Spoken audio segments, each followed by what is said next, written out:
सभी को नमस्कार, जय हिंद, सत श्री अकाल। तो हमने 1813 ईस्वी का जो चार्टर अधिनियम था वहां तक हम पढ़ चुके थे। उसके बाद एक काफी ज्यादा इंपॉर्टेंट अधिनियम है 1833 ईस्वी का अधिनियम। इस अधिनियम में सबसे ज्यादा महत्वपूर्ण बातें जो है इस यहाँ पे लिखा गया है, जिसकी विशेषता है वो सभी को बताया गया है।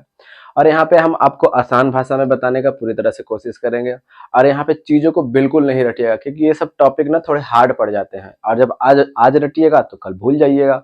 तो बढ़िया से पढ़िए, अपनी भाषा में पढ़िए, वरना आप एग्जाम में गच्चा खा जाइएगा। एग्जाम में गच्चा खा जाइएगा ना, तो फिर गांव में यही कहेंगे कि फलनमा का बेटवा बहुत दिन से पढ़त था, अभी तक कुछ होला ही ना है। तो इसीलिए नहीं सुनना चाहते हैं तो इजली तरीके से समझिए, हम आपको यकीन दिलाते हैं आपको पूरी तरह से समझ में आ जाएगा।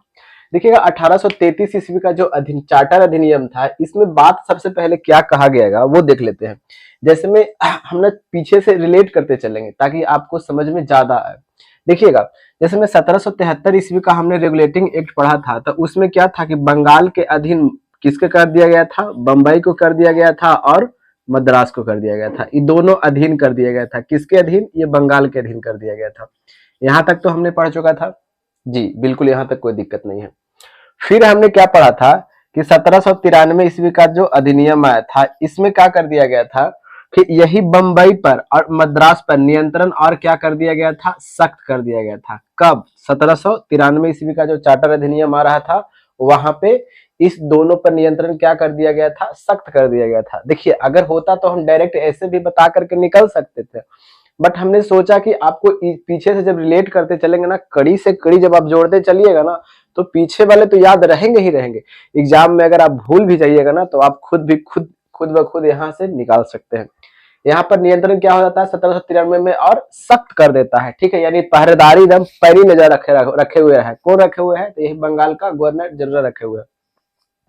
अब क्या होता है ना कि 1833 ईस्वी का जो चार्टर अधिनियम आता है, तो इसने केंद्रीयकरण कर दिया। केंद्रीयकरण का मतलब क्या होता है, यानी कहने का मतलब, अभी देखिए, कहने का मतलब है कि एक ही व्यक्ति के हाथ में पावर यानी सत्ता को क्या कर दिया गया, दे दिया गया। जैसे में अभी मोदी जी के हाथ में ही पूरी सत्ता दे दिया जाए, और स्टेट गवर्नमेंट जो है, जैसे में नीतीश कुमार है, या और बंगाल में ममता बनर्जी है, दिल्ली में अरविंद केजरीवाल है, यूपी में योगी जी है, ये सभी पर जो पावर है छीन लिया जाए और सिर्फ मोदी जी को दे दिया जाए, तो इसे बोलते हैं केंद्रीकरण।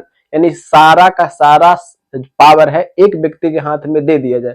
तो ये वही किया था।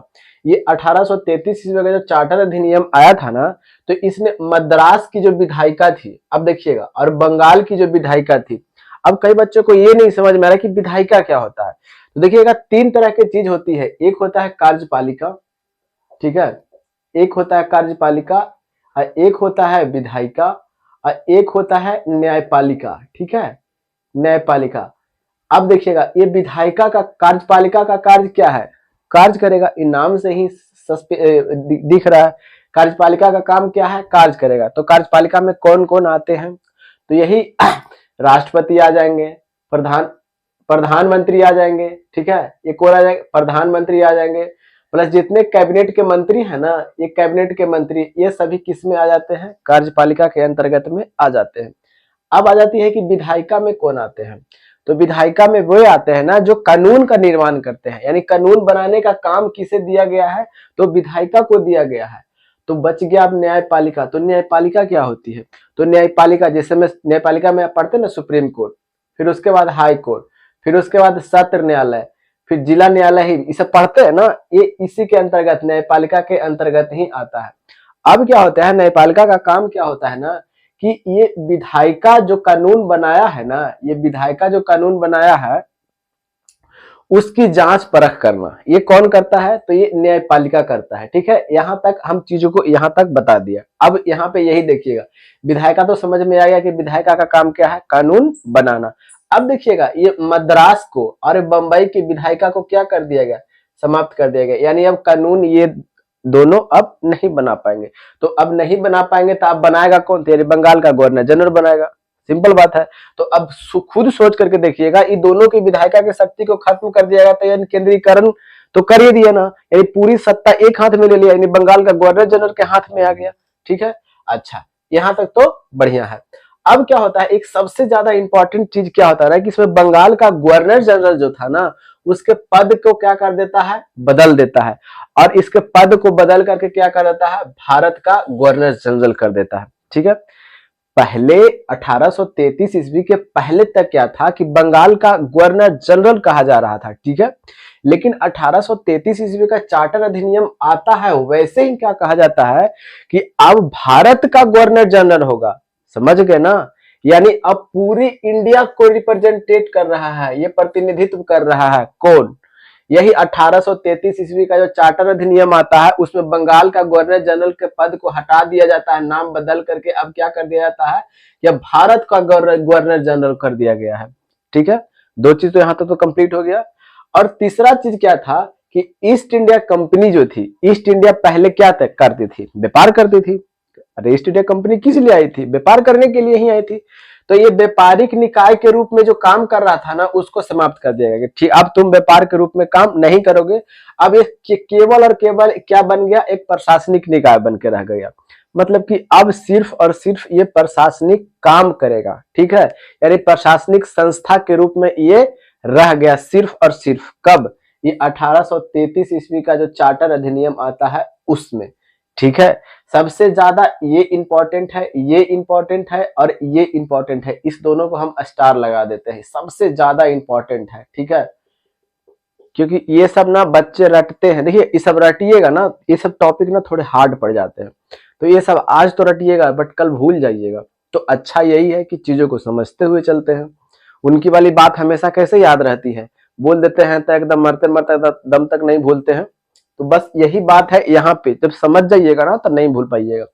अब देखिएगा, अब इसमें एक और चीज क्या कहा गया कि सिविल सेवकों के चयन के लिए खुली प्रतियोगिता का आयोजन किया गया। बात कहा गया कि सिविल सेवा के लिए यानी आईएएस आईपीएस के लिए जो एग्जाम होता था, परीक्षा के लिए क्या किया गया, आयोजन किया गया। लेकिन लेकिन लेकिन क्या हो गया कि जैसे में हमने पढ़ा था कि बोर्ड ऑफ डायरेक्टर, ये बोर्ड ऑफ डायरेक्टर पढ़ा था। ये बोर्ड ऑफ डायरेक्टर का गठन कब हुआ था, 1773 ईस्वी के रेगुलेटिंग एक्ट में हुआ था ना, याद आ रहा है कुछ, 1773 ईस्वी का रेगुलेटिंग एक्ट में हुआ था, जिसमें क्या किया गया था कि सैन्य, नागरिक और फिर उसके बाद राजस्व, ये सभी को ब्रिटिश सरकार को सूचना देना अनिवार्य कर दिया गया था। यही बोर्ड ऑफ डायरेक्टर के माध्यम से कंपनी पर नियंत्रण क्या हो गई थी, सख्त हो गई थी। याद अब आ रहा है कुछ, हाँ तो बिल्कुल। अब क्या होती है कि सिविल सेवकों के लिए चयन के लिए खुली प्रतियोगिता का आयोजन किया गया, यानी कहा गया कि ठीक है अब जो सिविल सेवा के जो विद्यार्थी होंगे उनके लिए एग्जाम लिया जाएगा। लेकिन लेकिन क्या होता है कि यही बोर्ड ऑफ डायरेक्टर जो है ना, ये बोर्ड ऑफ डायरेक्टर कहता है कि ना, ऐसा कैसे हो जाएगा, इंडियन लोग कैसे सिविल सेवा में आ सकता है। यही बोर्ड ऑफ डायरेक्टर जो था यही विरोध करता है, और विरोध करता है तो फिर इसके बाद इस काम खत्म हो जाता है। ठीक है, फिर उसके बाद आगे जो है वो हम लेकर के आएंगे, और उम्मीद है कि यहाँ तक आपको पूरी तरह से समझ में आ गया होगा। ठीक है, हमने अपनी भाषा में इजीली तरीके से समझाने का पूरी तरह से कोशिश किया है, और ये सभी ऑथेंटिक बुक से लिए गए हैं, कोई नॉर्मल बुक से नहीं लिया गया है। ठीक है, और वीडियो आपको अच्छा लगा होगा तो लाइक एंड सब्सक्राइब जरूर कीजिएगा, दोस्तों के पास शेयर कीजिएगा अगर आपकी इच्छा हो तो। अगर इच्छा नहीं है तो रहने दे सकते हैं, कोई बात नहीं है। तो मिलते हैं अगले वीडियो में, तब तक के लिए हंसते रहिए, मुस्कुराते रहिए और अपनों का ख्याल रखिए। जय हिंद, जय भारत।